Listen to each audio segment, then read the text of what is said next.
Assalamualaikum warahmatullahi wabarakatuh. Saya Hamzah Permata Putra dari jurusan Informatika Untirta 23 dengan NIM akhir 11. Di sini pada video ini saya akan membahas dua jenis jaringan saraf tiruan yang sangat populer dalam dunia kecerdasan buatan, yaitu ada CNN atau Convolutional Neural Network dan LSTM atau Long Short Term Memory. Nah, di sini saya akan menjelaskan bagaimana kedua model ini bekerja dan juga apa perbedaannya atau analisis kode programnya secara detail. Nah, apa itu CNN? Nah, CNN sendiri adalah jenis jaringan saraf tiruan yang banyak digunakan dalam pengolahan citra atau gambar.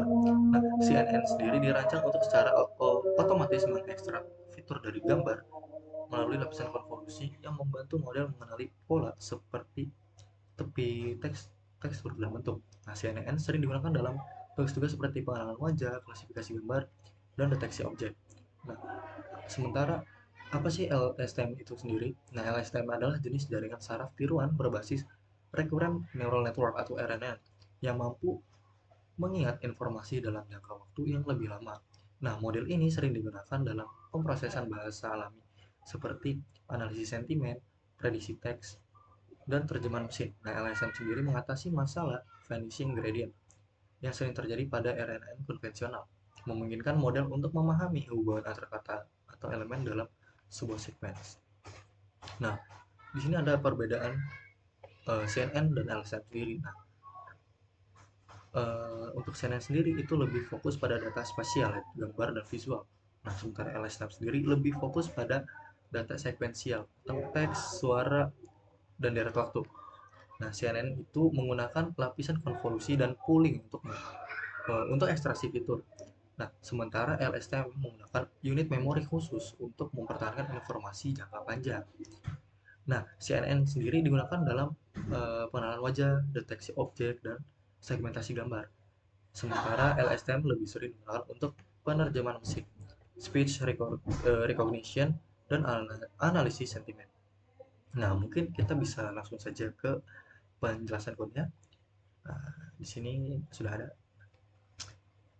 Pada kode CNN ini ada TensorFlow di sini digunakan untuk framework utama untuk membangun dan melatih model deep learning. Nah, ada layers, model, dan model. Di sini dia ambil dari TensorFlow keras untuk membangun arsitektur jaringan saraf. Nah, di sini MNIST sendiri itu adalah dataset yang saya gunakan, yaitu dataset dari MNIST itu sendiri. Nah, di dataset ini merupakan gambar tangan berisi angka 0 sampai 9 yang digunakan untuk pelatihan model CNN. Nah, di sini ada NumPy. NumPy sendiri digunakan untuk memanipulasi array. Nah, Matplotlib ini digunakan untuk menampilkan gambar dan hasil prediksi. Di sini Pil. Pil ini digunakan untuk memproses gambar yang akan diprediksi. Nah, selanjutnya di sini ada load dataset. Nah, load dataset ini eh, dataset ini untuk load dataset dari MNIST diambil dan dibagi menjadi data pelatihan dan data pengujian. Nah, di sini Xtrain, Train di sini adalah data pelatihan, sementara ini adalah data pengujian. Nah, selanjutnya kita ke normalisasi data. Nah, pada ini di sini gambar memiliki nilai pixel 0 sampai 255 sehingga dinormalisasikan ke rentang 0 sampai 1 dengan bagian dengan 255. Nah, bisa dilihat sendiri di sini. Extend dibagi 255, extend dibagi 255. Nah, ini. Selanjutnya di sini. Nah, sebelum ke model di sini nanti data ini diubah ke bentuk eh, jumlah sampel, tinggi lebar, saluran untuk kompatibilitas dengan CNN. Nah, mungkin kita langsung ke modelnya. Nah, pada modelnya sendiri di sini ada banyak sekali layer ya. Di sini ada layer di max pooling, flatten, dan drop out. Nah, pada layer convoluted ini digunakan untuk mengekstrak fitur dari gambar. Sementara max pooling 2D di sini untuk mengurangi ukuran fitur tanpa kehilangan informasi penting. Pada flatten di sini uh, untuk mengubah data dari dua dimensi menjadi satu dimensi untuk dimasukkan ke lapisan dense. Nah, pada lapisan dense ini membantu mencegah data itu overfitting.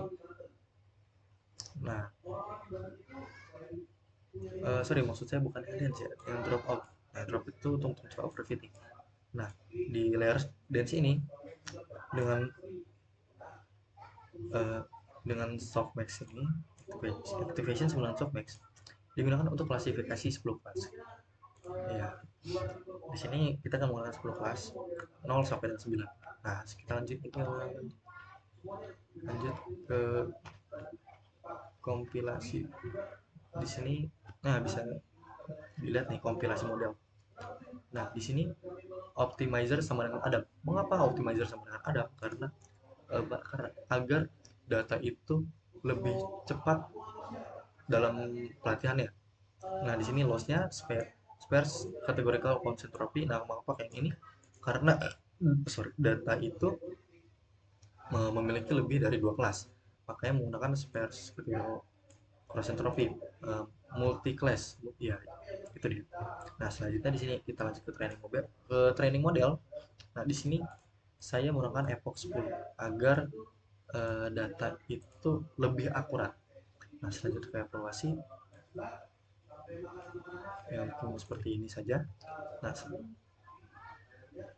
pada prediksi ini bisa dilihat sendiri teman-teman. Nah, nanti dari saat gambar itu di import, itu gambar itu akan diubah ke grayscale, lalu di resize ke ukuran 28 kali 28, lalu nanti dinormalisasikan, lalu di reshape sesuai input model, lalu nanti akan di output. Nah, mungkin di sini bisa dilihat ya, di sini ada 10 epoch 10 atau 10 kelas 1 sampai 10, dan di hari akhir ya, di hasil akhirnya di sini akurasinya itu 0,9928 dengan lossnya 0 sih. Jadi total akurasinya adalah akurasi model pada CNN ini dengan dataset MNIST itu adalah 0,9928 atau 99,28%. Nah, mungkin kita bisa lanjut ke LSTM. Nah, pada LSTM sendiri mungkin kurang lebih masih sama ya, import TensorFlow, layers model ini diimport dari sini, dari form ini. Selanjutnya mungkin yang membedakan adalah datasetnya. Di sini saya menggunakan dataset dari IMDb. Kini kita bisa langsung saja. TensorFlow ini seperti yang tadi itu sebagai framework utama, layers model digunakan untuk membangun arsitektur jaringan saraf, IMDb itu dataset yang saya gunakan. Nah, dataset ini berisi ulasan film yang dikategorikan sebagai positif atau negatif. Nah, selanjutnya di sini ada path sequence. Nah, ini untuk membuat panjang input teks itu agar sama atau seragam. Nah, nanti masih sama digunakan untuk manipulasi data. Nah, di sini untuk datanya seperti ini. Di sini max fitur sama dengan 10.000, yang artinya berarti dibatasi jumlah kata yang akan diprediksi dalam pelatihan. Nah, sementara maxline ini menentukan panjang maksimal setiap teks. IMDb load data ini. Nah, ini hanya mengambil kata yang sering muncul. Nah, selanjutnya kita ke padding sequence-nya. Nah, di sini agar panjang input itu seragam saat teks diisi hingga maksimal 200 kata. Ini. Selanjutnya kita ke penjelasan model. Nah, pada model ini sini ada beberapa layer. Sini ada embedding, bidirectional, dense, drop, dan drop off. Ini mungkin masih mirip, tapi mungkin ada beberapa titik yang berbeda dari codingan yang sebelumnya. Ya, di sini layers embedding sendiri di sini untuk mengubah teks menjadi representasi vektor.